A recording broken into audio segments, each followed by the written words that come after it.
Bonjour à tous, bienvenue dans cette nouvelle édition du Grand JT des Territoires. Tout de suite, voici les titres de l'actualité. La solidarité ne faiblit pas pour venir en aide à l'Ukraine. La guerre qui a débuté il y a plus de 2 semaines sur place entraîne un élan de générosité sur l'ensemble du territoire français. Reportage dans le Nord avec WEO TV à suivre dès le début de ce journal. Et si du matériel part pour soutenir les civils et les militaires en Ukraine, des familles, quant à elles, font le chemin inverse et arrivent notamment en région parisienne. C'est le cas par exemple dans les Yvelines, comme nous le montrera ce reportage de TV78 dans un instant. Du rire aussi dans cette édition, c'est bien nécessaire en cette période si particulière. Le festival Les Sérénissimes de l'humour débutera dans quelques jours à Monaco. Nous serons en duplex avec Salim Zegdar, le producteur du festival. Et si vous consommiez des légumes en buvant une bière, eh bien c'est étonnant, mais c'est le pari tenté par une brasserie locale dans la Sarthe qui vient d'inventer la bière à la carotte. Oui, vous avez bien entendu, une découverte étonnante de la rédaction de Via LMTV en Sarthe. Plus de 2 semaines après le début du conflit en Ukraine, la solidarité reste colossale en France. Si la situation est extrêmement tendue sur le terrain pour les civils, partagés entre volonté de défendre leur pays et de se protéger, les Ukrainiens peuvent compter sur le soutien moral et matériel des citoyens français. La preuve, par exemple, dans la Somme, où des collectes se multiplient un peu partout dans le département. Élèves et paroissiens, notamment, apportent vêtements, denrées alimentaires et produits d'hygiène. Un reportage de Jérémy Houbron pour WEO TV, la chaîne de la Voix du Nord, sur place. Des aliments, quelques produits d'hygiène. Louise et Satine, élèves de 5e, participent à leur manière à l'effort collectif en faveur du peuple ukrainien. On ne peut pas aller les aider directement, du coup on fait des dons, des choses comme ça pour les aider de notre manière. Depuis ce matin et jusqu'en fin de semaine, les élèves de la cité scolaire Alfred Manessier se relaient pour tenir un point de collecte. Lorsque l'équipe pédagogique leur a proposé de s'investir, ils ne se sont pas fait prier. Ils sont concernés, ils sont intéressés, ils sont informés. Ils savent parfaitement qu'il y a une guerre en Ukraine. Ils savent parfaitement que des populations sont déplacées et que des gens sont dans la difficulté. Et ils savent aussi qu'ils peuvent agir et qu'ils doivent agir. Et quand on leur propose un espace pour le faire, ils s'en saisissent tout de suite. Au même moment, à l'église de Flixecourt, une entreprise de transport collecte les dons récoltés par la paroisse de la commune. Du matériel destiné à traverser l'Europe. Derrière nous, on a des habits, tout ce dont un peuple en exode pourra avoir besoin en première nécessité. Ça me paraît évident d'aller aider ceux qui en ont besoin, qu'ils soient proches de chez nous ou plus loin, comme dans le cas qui nous occupe aujourd'hui. Après un simple appel sur les réseaux sociaux et en seulement quelques heures hier, l'abbé Nicolas Jouy a su fédérer les âmes généreuses. Une mobilisation telle que l'homme d'église n'y croyait pas. Il y a des gens de la paroisse qui ont répondu présent, mais il y a aussi des gens que je ne connais pas. C'est chez nous en fait, c'est en Europe, c'est chez nous, c'est à notre porte. Et donc vraiment on sent une mobilisation. Une fois les dons rassemblés, triés puis emballés, le transporteur sera chargé de les acheminer en Pologne à la frontière ukrainienne. Un premier départ est prévu ce week-end. Voilà, et la solidarité, je vous le disais, qui mobilise toute la France. Dans l'Aube également, l'organisation bat son plein pour aider les civils victimes du conflit. À Troyes, un couple franco-ukrainien reçoit et stocke dans leur maison les centaines de dons qui affluent chaque jour. Une ampleur inattendue que vous voyez sur ces images. Associations, particuliers, entreprises ou encore pharmacies se mobilisent. Écoutez ce témoignage recueilli par la rédaction de Canal 32. J'ai pensé qu'on va avoir quelques blousons et tout ça, mais hier déjà c'était comme ça rempli. C'était hallucinant, on a trié jusqu'à 10h du soir et on a réussi de tout le faire. Je suis toujours inquiet pour ma famille là-bas parce qu'il y a mon neveu qui n'a même pas 19 ans qui est à Kiev en armée en ce moment. Et tous les jours, je réveille et je dis est-ce que tout va bien? On ne dort pas très bien, on ne mange pas très bien, enfin, c'est comme ça. Mais en tout cas, c'est vraiment gentil ce que les gens y font. Un message poignant et une mobilisation donc impressionnante.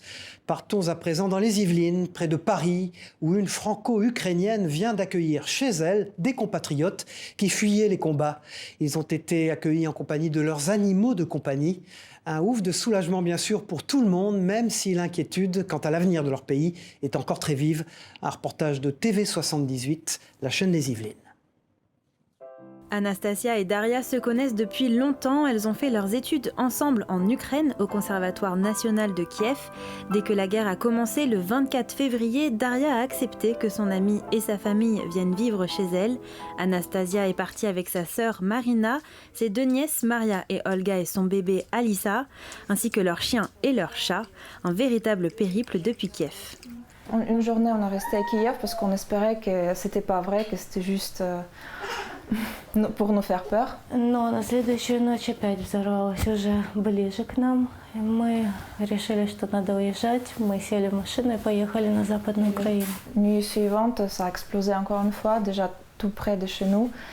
Et on a pris la voiture et on est parti avec les parents dans l'ouest de l'Ukraine. Les 2 jeunes femmes ont mis 2 jours pour sortir de la capitale et arriver dans un petit village à plusieurs centaines de kilomètres de la frontière avec la Roumanie. Exténuées, enfin arrivées à la frontière de la Roumanie, elles ont attendu 20 heures pour faire 5 kilomètres. On est tellement fatigués, on est tellement claqués. La seule envie, c'est de s'arrêter quelque part et dormir parce qu'on n'en peut plus. À ce moment-là, elles ont dit au revoir à leurs parents, à frères, fils, mari. Voilà, les moments extrêmement difficiles. Le père de Daria, lui, est en ce moment au front à Tchernihiv, une ville détruite par les bombardements russes. Je sais que mon père, il n'a plus d'électricité, il n'a plus de gaz, il n'a plus de chauffage, sachant qu'en Ukraine, il fait froid, il neige, la ville est entourée et il ne peut même pas sortir. Malgré tout, Daria, Anastasia et sa famille croient à la fin de cette guerre. Pour se donner de l'espoir, elle joue l'hymne de l'Ukraine.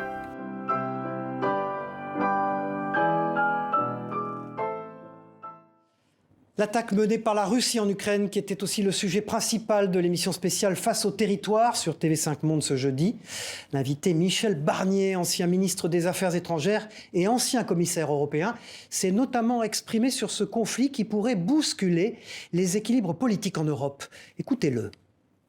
Bonjour Monsieur Barnier. Bonjour. En 2 semaines, l'Europe a changé, elle n'est plus la même et on prend conscience que la question de la défense, si on l'avait oublié, est une question majeure. Je rappelle que vous êtes un spécialiste des questions de défense européenne. Vous avez beaucoup travaillé sur ces sujets et vous avez, pendant de nombreuses années, répété qu'il fallait mutualiser les efforts de défense. Est-ce qu'on n'a pas pris du retard, finalement, sur la question de la défense européenne? Et ça se pose crûment aujourd'hui. On voit bien que c'est l'enjeu de cette guerre et d'une des leçons de cette guerre que de renforcer notre propre sécurité, parce que ce que nous ne ferons pas pour nous, sur notre continent, il y a peu de gens qui viendront le faire de l'extérieur à notre place. Alors nous sommes dans une alliance. Quand on parle de défense en Europe, il faut toujours rappeler que la plupart des pays, pas tous, il y a plusieurs pays européens qui sont des pays neutres. Il faut tirer les leçons, et la leçon, c'est qu'il faut mutualiser davantage. Il y a une bonne nouvelle, il y a un bon état d'esprit actuellement, nouveau. On le voit au Danemark, on le voit en Suède et en Finlande, on le voit en Allemagne, où l'Allemagne vient de décider une augmentation considérable de son budget. 100 milliards d'euros. Sans doute d'abord pour remettre à niveau la Bundeswehr et l'équipement national de l'armée allemande, mais aussi pour participer à un effort commun. Alors la question c'est, y compris pour nous, qu'est-ce qu'on fait de ces efforts nationaux ? Est-ce que c'est chacun pour soi dans son couloir, ou bien est-ce qu'on mutualise davantage dans des opérations extérieures quand il y en a besoin, et dans des programmes de recherche et des programmes de développement de matériel ? Face au territoire avec Michel Barnier est à voir ou à revoir sur les sites internet de TV5 Monde, de Ouest France, de Nice Matin et de France Antilles. Et pour refermer cette page consacrée à l'Ukraine, une belle initiative venue de Toulouse. Dans la ville rose, jumelée à la capitale Kiev, l'hymne ukrainien résonne tous les midis depuis le carillon de la basilique Saint-Cernin. Un geste symbolique mais important pour montrer la solidarité de l'une des plus grandes villes de France.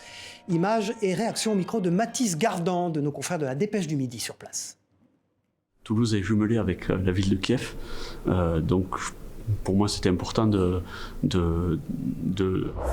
permettre à la basilique Saint-Cernin d'apparaître sur cette scène-là. Tous les jours, à midi, des carillonneurs vont venir se relayer pour pouvoir jouer cet hymne. Plusieurs carillonneurs de Toulouse et des environs qui vont venir pour qu'on puisse faire sonner cet hymne tous les jours. Dans le reste de l'actualité de nos territoires, cette semaine, les célébrations et les actions à l'occasion de la Journée internationale des droits des femmes. Plusieurs rassemblements ont eu lieu en France, dans les Vosges d'ailleurs, comme partout ailleurs, si les efforts sont nombreux pour favoriser l'égalité entre les sexes. certains corps de métier sont encore soumis à quelques idées reçues. Immersion dans un atelier d'artisanes et recueil de témoignages en préfecture à Épinal par Ludovic Bizilla et Anne Didier pour Vosges Télévisions. Mon premier modèle, c'est la marguerite, qui a une découpe tout à fait singulière. Et donc avec de la mousse, comme ça, elle est très très confortable. Formée auprès des compagnons du devoir, Pauline exerce depuis quelques semaines seulement un métier dont le nom n'existe pas. Si le mot bottier est bien dans le dictionnaire, son pendant féminin n'y figure pas. Mais de toute façon, qu'on l'appelle bottière, artisane bottier ou encore fabricante de chaussures artisanales, cela lui importe peu, même si elle admet avoir dû surmonter quelques obstacles de genre. C'est vrai que tout le travail de pied, donc vraiment le travail de montage, etc., il y a des parties qui sont encore extrêmement, on va dire, majoritairement masculines. Donc c'est vraiment des hommes qui sont dans ce métier-là. Et c'est vrai que quand une femme, en tout cas j'avais des collègues qui voulaient devenir monteuses et qui voulaient vraiment accéder à ces métiers-là, c'était un peu, voilà, c'était plus compliqué. On sentait bien que c'était encore le monopole des hommes. Un atelier découvert ce mardi à l'occasion de la Journée internationale des droits des femmes par ses membres du club service Soroptimiste à l'invitation de la Chambre de métier et de l'artisanat. On a 250 métiers dans l'artisanat et en fait, pour l'instant, la parité, la mixité, c'est encore à développer dans le secteur artisanal. Il y a une femme sur 4 chefs d'entreprise artisanale. Des ambitions et des inégalités aussi évoquées en début de journée en préfecture où une quinzaine de femmes avaient été conviées à témoigner, chacune dans des secteurs d'activité bien distincts. Aujourd'hui, tous les postes sont ouverts autant aux candidats masculins que féminins et je pense qu'il faut absolument qu'elles viennent nous voir parce qu'il y a des opportunités de carrière incroyables et franchement, elles peuvent s'épanouir tout autant dans l'industrie que dans le service. Sans vouloir gommer complètement et systématiquement certaines spécificités propres aux hommes et aux femmes, a notamment été citée ici une sensibilité singulière dans l'exercice des responsabilités politiques. Le chemin vers l'égalité parfaite est encore long. Une nouvelle étape pour l'allègement des restrictions liées au Covid à partir de 14 mars. Fini le pass vaccinal, fini aussi le port du masque à l'intérieur, excepté dans les transports collectifs. Des allègements bienvenus 2 ans après l'apparition de l'épidémie dans nos vies. Alors, est-ce pour autant la fin des gestes barrières ? Non. Ceux-ci sont évidemment recommandés dans les lieux très fréquentés et pour les personnes fragiles en particulier. Voilà, et dans cette lutte contre la diffusion du virus, le Centre européen de la céramique, situé à Limoges, a dévoilé il y a peu un nouveau masque réutilisable et lavable. Composé de céramique, il permet de réduire l'impact environnemental des masques bleus classiques que l'on retrouve un peu partout dans la nature. Explication au micro d'Alain Druon pour 7 à Limoges sur place. Entre guillemets, le point faible des masques chirurgicaux, c'est qu'effectivement, on les utilise 4 heures ou sur une journée en fonction de l'application, et puis on va les jeter. Nous, on s'est dit, pourquoi pas créer un masque sans consommable, c'est-à-dire en utilisant la capacité de la céramique à être poreuse et donc à pouvoir filtrer des particules.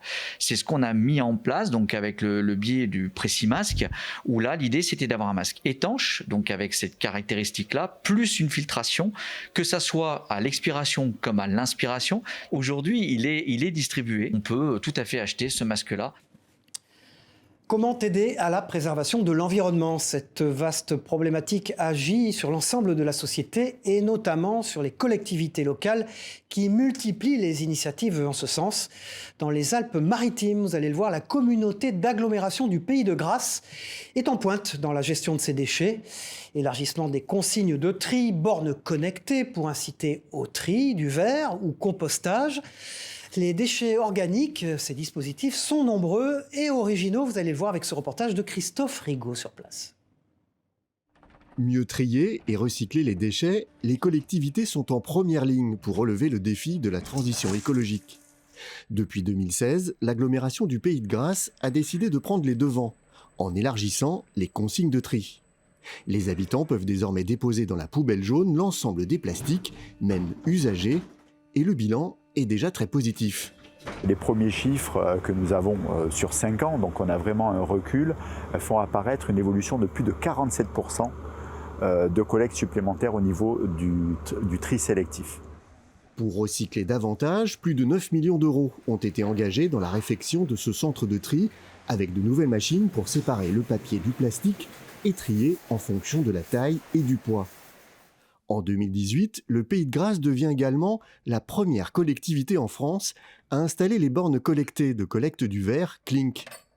En déposant leurs bouteilles dans cette borne, Les habitants cumulent des points qu'ils peuvent ensuite échanger contre des bons d'achat dans les commerces locaux. C'est gagnant pour l'environnement, c'est gagnant pour l'administré. Dans la feuille de facture du traitement des ordures ménagères, on enlève du poids, donc ça permet de faire des économies. On avait à peu près 22 kilos par habitant qui étaient recyclés.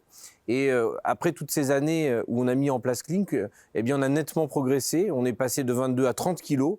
Il y a 8000 foyers utilisateurs de Clink sur notre territoire. Et grâce aux bons d'achat récoltés par les utilisateurs des bornes connectées, 435 000 € de chiffre d'affaires ont été enregistrés dans des commerces de proximité. Dernière initiative en date du Pays de Grasse, la valorisation des déchets organiques.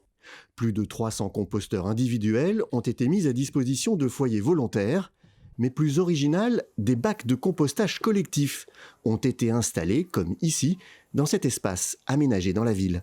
On prélève tout ce qui est épluchures, restes de préparation alimentaire et on vient directement sur ce site de compostage collectif. On le dépose à l'intérieur d'un des bacs pour avoir le procédé de maturation du compost et on obtient ensuite un compost de qualité qui pourra être directement récupéré par les personnes qui participent au dispositif. Un système de valorisation des biodéchets qui devrait être amplifié à Grasse mais aussi dans toute la France avec l'arrivée de la nouvelle réglementation contre le gaspillage et l'économie circulaire. Favoriser la lecture depuis 35 ans, la bibliothèque Schellcher à Fort-de-France rend la lecture accessible aux personnes malvoyantes ou aveugles. 10 nouveautés littéraires ont été ajoutées dans l'espace dédié à ce public en ce début d'année. De nouvelles œuvres, mais aussi de nouveaux dispositifs pour ouvrir la lecture au plus grand nombre. Un reportage de Robin Paris pour Via ATV Martinique sur place. Allongés sur son lit avant de partir chacun de leur côté chercher des secours. Ceci est un lecteur de livres audio, dédié aux déficients visuels. On peut, sur celui-ci, régler le timbre de la voix, mais aussi la vitesse de lecture. Par exemple, là, on entend bien que c'est une voix de femme, mais si on descend là... Tonalité, -5. En compagnie de ses laptos, les maîtres des eaux fluviales... C'est une femme avec une voix un peu plus grave. Si Thierry a déjà un bon stock de livres audio dans son MP3, il estime l'appareil très utile pour les plus jeunes. Pour des gens qui, malheureusement, ont eu un accident et sont devenus aveugles du jour au lendemain, qui ne sont pas habitués à ça, à la perte de vue, ben ces appareils-là sont très bien. Avant ces nouvelles technologies audio, il fallait apprendre le braille pour déchiffrer un texte ou une adresse. Avec le service que propose la bibliothèque Schellcher, les déficients visuels s'orientent davantage vers les livres audio. Ils choisissent aussi, ça peut arriver qu'une personne peut choisir un livre braille, mais c'est plutôt vers l'audio. Depuis 1987, la bibliothèque Schellcher s'évertue pour rendre la lecture possible aux personnes malvoyantes ou aveugles. Plus de 30 ans après, nous sommes passés aux nouvelles technologies et nous avons mis en place un service où les personnes peuvent emprunter des documents sonores, ce sont des CD au format DAISY. Donc le DAISY, c'est un nouveau système de documents sonores en fait structurés. 10 nouveaux livres audio ont été ajoutés à la bibliothèque en cette rentrée littéraire 2022. Voilà, de l'humour et du rire, c'est aussi nécessaire en ce moment. Et à partir de 15 mars, Monaco va devenir, et pour 5 jours, le temple de l'humour. Depuis 2004, les Sérénissimes de l'humour sont devenus un rendez-vous incontournable pour les artistes et le public de la Côte d'Azur. Pour en parler, nous recevons Salim Zegdar, qui est le producteur de l'événement. Bonjour Salim, on peut dire sans prétention que tous les plus grands humoristes sont passés par les Sérénissimes de l'humour. Non, oui, on a eu tous les plus grands de cette génération sont passés au Sérénissime, parce que ça fait maintenant 16 ans, c'est la 16e édition que nous faisons des Sérénissimes. Par contre, ce qui est plus intéressant, c'est de parler de ceux qu'on a lancés au Sérénissime, ceux qu'on ne connaissait pas, comme Tano, qui aujourd'hui est reconnu, comme Ahmed Silla, par exemple. Vous avez concocté une belle affiche pour cette 16e édition, donc. Quels sont les artistes qui seront présents au Grimaldi Forum de Monaco, cette session ? Donc nous allons commencer avec Team Seat qui viendra avec son dernier spectacle, sa dernière tournée, le 15. Nous aurons ensuite le 16 Caroline Vigneault. Nous aurons également le 17 Jean-Luc Lemoine avec son dernier spectacle Brut. Nous aurons également le vendredi 18 un plateau d'artistes avec des gens comme Douli par exemple, Sébastien Marx ou David Azencott entre autres. Et nous serons d'ailleurs en direct sur la radio Énergie au niveau national. et nous terminerons le samedi 19 avec Roland McDan. Nous vivons actuellement une actualité particulièrement anxiogène. C'est important de cultiver l'humour dans un contexte aussi troublé. On vient de passer quand même 2 ans de Covid avec les confinements, avec une période très compliquée pour tout le monde. On enchaîne avec ce conflit en Ukraine. Je pense qu'aujourd'hui, rire devient une utilité publique et je pense que notre mission, même si en tant que producteur c'est difficile, puisque c'est des moments difficiles où il faut donner envie aux gens de ressortir et de venir dans les salles de spectacle, venez au Sérénissime de l'humour, au Grimaldi Forum du 15 mars au 19 mars, venez rire, venez oublier un petit peu, mettez entre parenthèses pendant quelques heures l'actualité pour vivre des moments de rire et de bonheur. Merci Salim Zegdar. Les Sérénissimes de l'humour se dérouleront du 15 au 19 mars au Grimaldi Forum de Monaco, avec notamment Patrick Timsit, Roland McDan, Caroline Vigneault et Jean-Luc Lemoine. Tout à fait autre chose maintenant, c'est aussi à partir du 15 mars que la ville de Troyes retournera au XVIIe siècle pour accueillir le tournage du film Les Trois Mousquetaires du réalisateur Martin Bourboulon. À cette occasion, la ville se prépare et se transforme en véritable studio de cinéma. Menuisiers et peintres ont pour mission de cacher l'ensemble des éléments modernes de la ville, comme les gouttières et les devantures de magasins. Objectif, donner l'impression de remonter quelques siècles en arrière, comme l'explique à notre partenaire l'Est Éclair, le régisseur adjoint Mathieu Avolio. Écoutez-le. Nous, notre objectif sur une rue comme ici, c'est déjà de choisir une rue où on est le moins, entre guillemets, de pollution contemporaine. Et ça va être de venir masquer tous les anachronismes. On a quelque chose aussi de très contemporain dans les rues, ce sont les interphones, les sonnettes, etc. Donc pour ça, l'astuce de nos décorateurs, c'est des petits coffrets très légers comme ça. L'intérêt, en fait, ce sont des choses très mobiles puisque les gens continuent à habiter dans leur maison. Donc nous, à la dernière minute, en fait, on a des petits coffrets comme ça qui seront patinés et qui viendront être posés en fait sur les coffrets. Donc là, celui-ci n'est pas encore patiné, mais il prendra exactement la même couleur. Et puis dans le film, vous n'y verrez que du feu. Voilà, et pour être tout à fait complet, sachez que le film Les Trois Mousquetaires sortira en 2 temps dans les salles. Le premier opus est attendu pour le printemps 2023. Armez-vous donc d'un peu de patience. Et puis, vous n'avez pas besoin d'attendre pour le goûter la bière à la carotte. Aussi étonnant que cela puisse paraître, elle existe bien. Une création originale d'une micro-brasserie dans la Sarthe qui s'est inspirée de la production de sa ferme voisine. Si on ignore encore si la consommée contribue à consommer 5 fruits et légumes recommandés par jour, la rédaction de Via LMTV Sarthe a eu l'envie de découvrir comment elle était fabriquée. Reportage d'Hélène Galliana sur place. Le packaging est pensé. Un lapin et sa carotte trônent fièrement sur la bouteille, car dans cette bière, il y a des légumes. L'idée est venue un petit peu en discutant avec des amis du GAEC Le Grillon à Saint-Célerin. On avait envie de faire quelque chose ensemble, donc eux cultivaient des légumes, nous on faisait de la bière, donc il a fallu trouver une idée. Donc on a exploré différentes pistes, on a exploré le fenouil, le concombre, et c'est la carotte qui est ressortie parce que ça nous semblait être le produit le plus atypique et rigolo pour faire une bière locale et qui sorte un petit peu du lot, quoi. Après des recherches sur les taux de sucre et des tests techniques notamment, elle pourra être commercialisée. Quelques petits points techniques qu'il fallait ajuster, mais après quelques tests, on a réussi à sortir un produit sympa. Et la carotte amène vraiment quelque chose d'intéressant. Ça amène de la rondeur et un côté très floral à la bière. Et comme rien ne se perd, les restes de carottes partent chez les voisins. Les carottes, la pulpe de carotte qui va nous rester va pour un élevage porcin, c'est la ferme des Champs Romés, donc juste à côté, et qui vont transformer aussi ces carottes en produits locaux, en viande de cochon. Seulement 2000 litres de bière à la carotte sont produits dans cette brasserie de Mamers. Direction le département du Val d'Oise à présent pour terminer cette édition. La nouvelle exposition temporaire du musée archéologique local propose une exposition originale. Les spectateurs sont invités à découvrir l'Empire romain grâce à des maquettes en Lego. Si cela peut sembler a priori enfantin, il n'en est rien. Cette exposition est fidèle à la réalité historique. Elle a été réalisée par un couple belge spécialiste du monde romain. Un reportage et des explications de Michael Joly pour Via 95.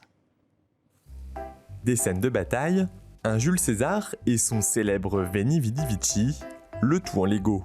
C'est ce que propose le musée archéologique du Val d'Oise avec sa nouvelle exposition temporaire Briques Antiques. Présentée pour la seconde fois en France, ces 25 maquettes plonge les visiteurs au cœur de l'Empire romain et malgré son aspect enfantin, elle se veut fidèle à la réalité historique grâce aux connaissances de ses concepteurs, un couple belge qui réalise ses maquettes depuis 2013. Cathy Sass est archéologue, elle est spécialiste de l'Antiquité romaine. Son mari sait traduire, lire les langues latines et grecques, mais il est président d'une association de Lego et c'est lors des 50 ans de l'association d'archéologie romaine que dirige Cathy, qu'ils ont choisi de mettre à hauteur d'enfants, mais pour tous au final, l'archéologie romaine à travers des maquettes Lego. Mode de vie comme cette représentation de rituels funéraires, croyances religieuses ou encore architecture y sont présentées. Deux maquettes reconstituent aussi le patrimoine local avec le sanctuaire gallo-romain de Géninville. La première, une coupe du temple, seul bâtiment dont il reste des vestiges aujourd'hui. La seconde, une vue générale du site, conçue avec 13 000 pièces.